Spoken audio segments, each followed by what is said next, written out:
नमस्कार। सनातन विचार श्रृंखला में आपका स्वागत है।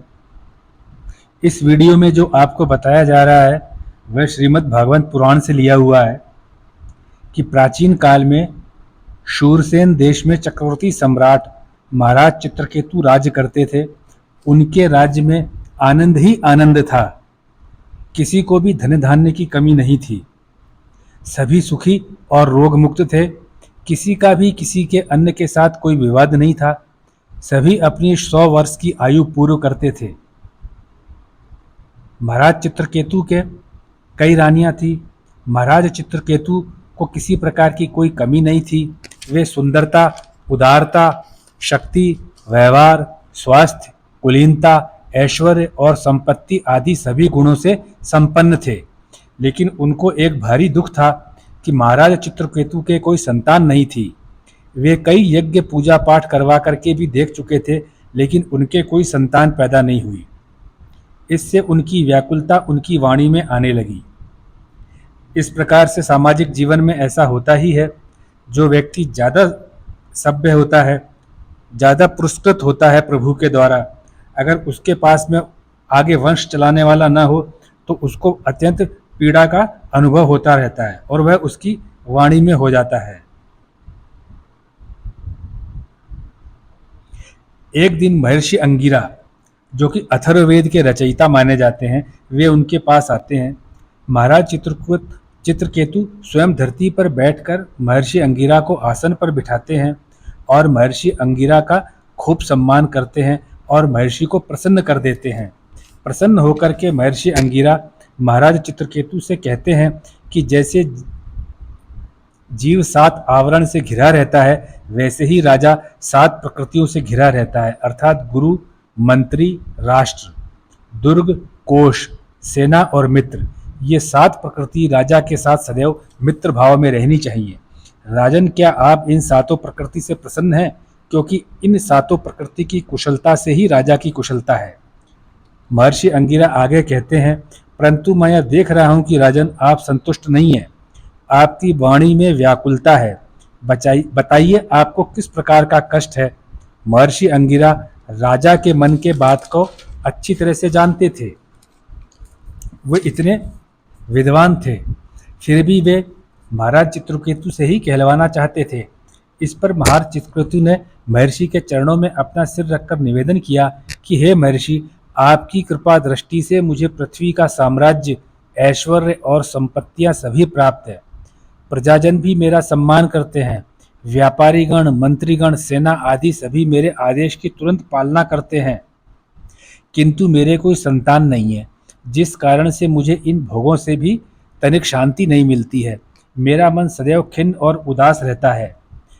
मेरे पितर भी दुखी होंगे कि अब पिंडदान देने वाला कोई नहीं होगा। अतः ऋषिवर, आप संतान प्राप्ति का वरदान देकर मेरे कुल पर कृपा कीजिए।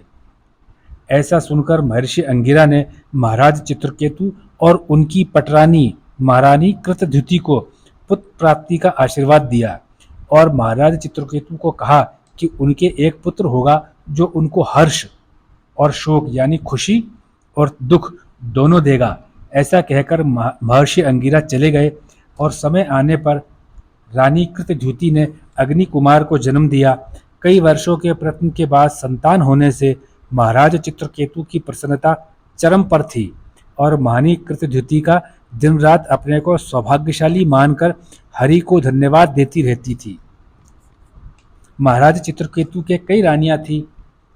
पुत्र होने के कारण महाराज चित्रकेतु अपनी रानी कृतद्युति और अपने पुत्र के समीप ही रहने लगे। उन्होंने अन्य रानियों के विषय में सोचना ही छोड़ दिया। अब अन्य रानियों की कृतद्युति जो पटरानी थी और उसके पुत्र से ईर्ष्या होने लगी। जब ऐसा क्रम लगातार चलता रहा तो अन्य रानियों की ईर्ष्या ज्वाला में बदल गई और उनकी बुद्धि को जला दिया। एक तो अन्य रानियां संतान न होने से दुखी थी, ऊपर से राजा ने उनकी तरफ ध्यान देना बंद ही कर दिया। इससे उनके चित्त पर क्रूरता ने अधिकार कर लिया और अंत में उन्होंने नन्हे से राजकुमार को विष दे दिया और राजकुमार की मृत्यु हो गई। जब राजकुमार की मृत्यु हो गई, इस समाचार के साथ पूरे महल में शोक छा गया। ये जानकर महाराज चित्रकेतु और महारानी कृतद्युति बेसुध होकर जमीन पर गिरकर विलाप करने लगे। साथ ही सारा नगर विलाप करने लगा। इस पर महाराज चित्रकेतु और महारानी को ऐसा लग रहा था कि उनका मस्तिष्क और हृदय फट करके बिखर जाएगा, अब उनका जीना व्यर्थ है। इस पर महर्षि अंगिरा और देवर्षि नारद वहां आते हैं और महर्षि अंगिरा महाराज चित्रकेतु को समझाने लगे कि जिस बालक के लिए तुम शोक कर रहे हो वह बालक इस जन्म से पहले के जन्म में तुम्हारा कौन था, उसके तुम कौन थे, आने वाले जन्म में वह तुम्हारा क्या लगेगा। जैसे जल के वेग से बालू के कण एक दूसरे से जुड़ते और बिछुड़ते रहते हैं, उसी प्रकार समय के प्रभाव से प्राणियों का मिलना और बिछुड़ना होता रहता है। जिस प्रकार कुछ बीजों से नए बीज उत्पन्न होते हैं और नष्ट हो जाते हैं, उसी प्रकार प्राणियों से भी नए प्राणी उत्पन्न होते हैं और नष्ट हो जाते हैं। वर्तमान में जितने भी प्राणी उपस्थित हैं वे सभी जन्म के पहले नहीं थे और मृत्यु के पश्चात नहीं रहेंगे। ठीक वैसे ही जैसे बच्चे घर घरौंदे बनाकर खेलते हैं और खेल समाप्त होने पर उनको स्वयं ही तोड़ देते हैं। बच्चों को उन घर घरौंदों को तोड़ने में भी आनंद आता है, क्योंकि वे जानते हैं कि उनका बनाया घर घरौंदा स्थायी नहीं है। इसी प्रकार मनुष्य के जीवन मरण का आयु से कुछ लेना देना नहीं है। सभी प्राणियों के शरीर अनित्य हैं, यानी विनाशी हैं। उनके शरीर का अंत किसी भी पल संभव है। महर्षि अंगिरा ने महाराज चित्रकेतु को आगे कहा कि जिस समय आप संतान के लिए लालायित थे और संतान का न होने से भगवान के भक्त होते हुए भी अंधकार में डूबे हुए थे, मैं उसी समय आपको परम ज्ञान का उपदेश देता, किंतु आपकी अवस्था संतान की लालसा में इतनी गहरी थी कि आप परम ज्ञान को प्राप्त ही नहीं कर पाते। अतः आपकी प्रार्थना में मैंने आपको संतान प्राप्ति का वर दिया और कहा कि संतान आपको हर्ष एवं शोक दोनों देगी। इस पर भी चित्रकेतु का दुख कम नहीं हुआ। तब देवर्षि नारद ने मृत राजकुमार की जीव आत्मा को सभी के सामने प्रत्यक्ष बुलाकर कहा कि देखो, तुम्हारे माता पिता तुम्हारे वियोग से अत्यंत शोकाकुल हो रहे हैं, इसलिए तुम पुनः अपने शरीर में प्रवेश कर जाओ और शेष आयु अपने माता पिता को आनंद प्रदान करो और राजा बनकर जीवन व्यतीत करो। यह सुनकर जीवात्मा ने कहा, हे देवर्षि, मैं अपने कर्मों के अनुसार न जाने किन किन योनियों में कितने जन्मों से भटक रहा हूँ। उनमें से किस जन्म में ये लोग मेरे माता पिता हुए मुझे तो कुछ याद ही नहीं। जिस प्रकार क्रय विक्रय की वस्तुएं जो खरीदी और बेची जाने वाली चीज़ें होती हैं, एक व्यापारी से दूसरे व्यापारी के पास आती जाती रहती हैं, कोई एक स्थान उनका नहीं होता। वह वस्तु जिस किसी के उपयोग की होती हैं, नष्ट होने तक उसके पास रहती हैं और बाद में फेंक दी जाती हैं। उसी प्रकार जीव आत्मा जो साउल नित्य और अहंकार रहित है, सनातन है, हमेशा रहेगी, वह कभी नष्ट नहीं होती। वह गर्भ में आकर जब तक जिस शरीर में रहता है तभी तक उस शरीर को अपना समझता है।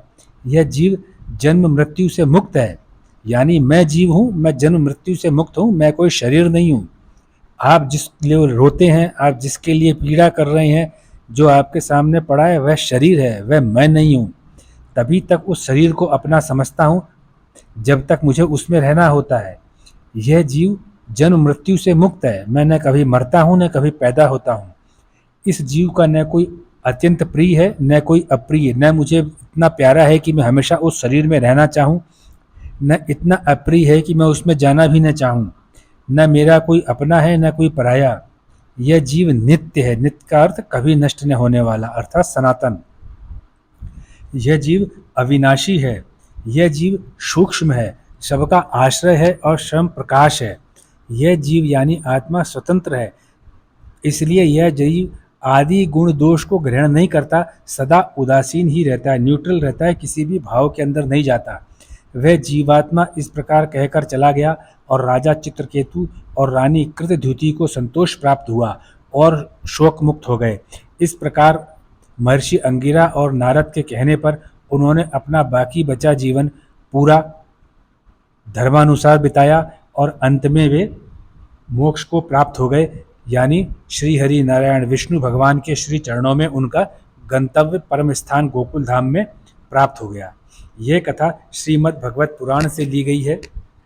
मैं उम्मीद करता हूँ यह कथा आपको पसंद आई होगी। श्रीमद् भगवत पुराण जिन लोगों ने सुनी है उन्होंने इस कथा को अवश्य सुना होगा।